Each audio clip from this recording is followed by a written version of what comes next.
Hey guys, welcome to the Silver Report. Here we are, it's Wednesday, March 29th, 2017. Now we have some major developments for the fate of the petrodollar. China has just opened Moscow Clearing Bank for handling transactions in the yuan. Now, establishing this clearing bank in Moscow for handling transactions in the Chinese currency is trying to increase the bilateral trade. Russia and China, they're developing their economic cooperation with the establishment of a clearing center in Moscow for operations in Chinese yuan. Why is this important? The Industrial and Commercial Bank of China, ICBC, officially started operating as a Chinese renminbi clearing bank in Russia on Wednesday. Quote, the financial regulatory authorities of China and Russia have signed a series of major agreements which marks a new level of financial cooperation. This was from the deputy head of the Russian Central Bank. Quote, the launching of a renminbi clearing services in Russia will further expand local settlement business and promote financial cooperations between the two countries. As we've seen that talk between the United States and China, talk between the United States and Russia has been tense recently, to say the least. According to the Chinese State Administration of Taxation, trade turnover between China and Russia, it increased by 34% in January alone in annual terms. Bilateral trade in January 2017, it amounted to $6.55 billion. China's exports to Russia grew 29.5%, reaching $3.41 billion, while imports from Russia to China increased by 39.3% to $3.14 billion. And now the convergence of these two superpowers, the creation of this clearing center enables the two countries to further increase bilateral trade and investment while decreasing their dependence on the US dollar. It will create a pool of yuan liquidity in Russia that enables transactions for trade and financial operations to run smoothly. Now, a lot of people put this off, and they haven't been focused on the fact that China and Russia have openly declared war on the use of the US dollar because they found that dependence on the US dollar is a very dangerous place to be, as all countries suffered during the wake of the Great Recession. And the quantitative easing programs, we have seen that foreign investors have begun dumping US dollars and US government debt. We've seen Japan, China, they've been fleeing. Iran also has been saber rattling against the US dollar. They're no longer trading in the US dollar. And what we are seeing is a convergence, a uniting front. Now, they're not just a small country that you can go in and topple the dictator. I mean, we did see protests over corruption in Russia. But what we've also seen is that there was a poll that came out, and it was saying that Vladimir Putin has an 80% approval rating in Russia. He's beloved by his people, while he may not be beloved by the central bankers. What we are seeing is the hashing out of the end of the US dollar. For decades, the US dollar has been central in trade throughout all countries in the world.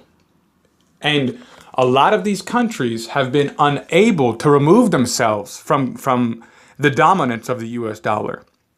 Now what we're seeing is the establishment of two significantly strong countries. Their militaries are not small by any number. Two significantly strong superpowers joining together.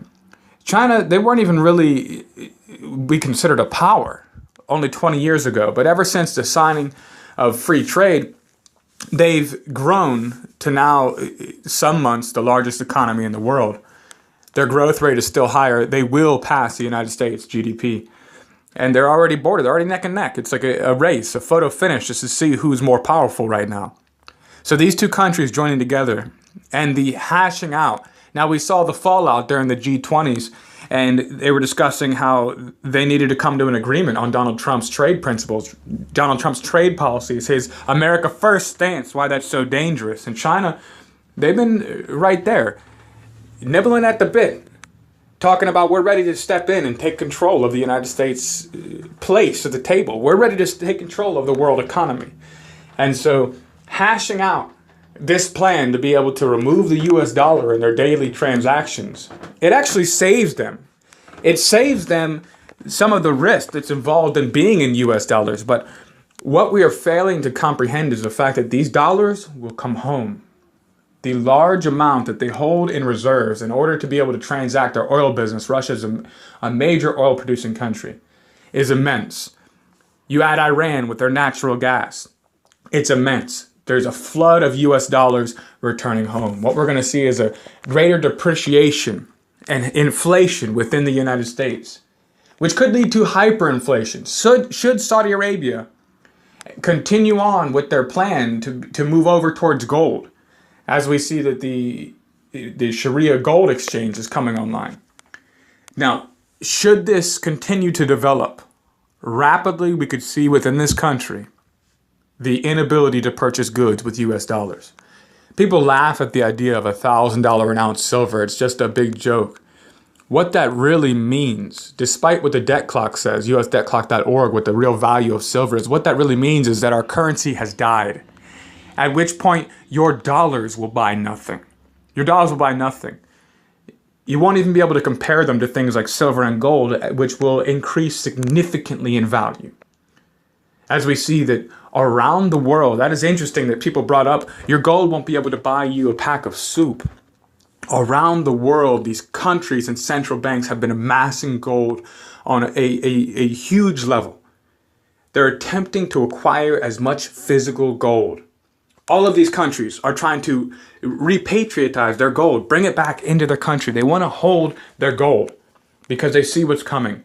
It's a highly coveted metal around the world. So is silver. It's only the central banks that attempt to manipulate the price of gold because of the fear they have of rebellion, of revolt. So these two countries joining forces are not easily toppled. Could spell the end of the petrodollar status and the dollar. Its status as the world reserve currency is a very dangerous development and will secure a rising price of silver and gold, as silver normally is connected at the hip with gold, traditionally. So what we're seeing is very dangerous developments. I thank you guys for stopping by and joining me here on the Silver Report. If you like the content, be sure to subscribe, like the videos, share the videos, get the word out. I thank you guys all so much for stopping by. As always, stay safe.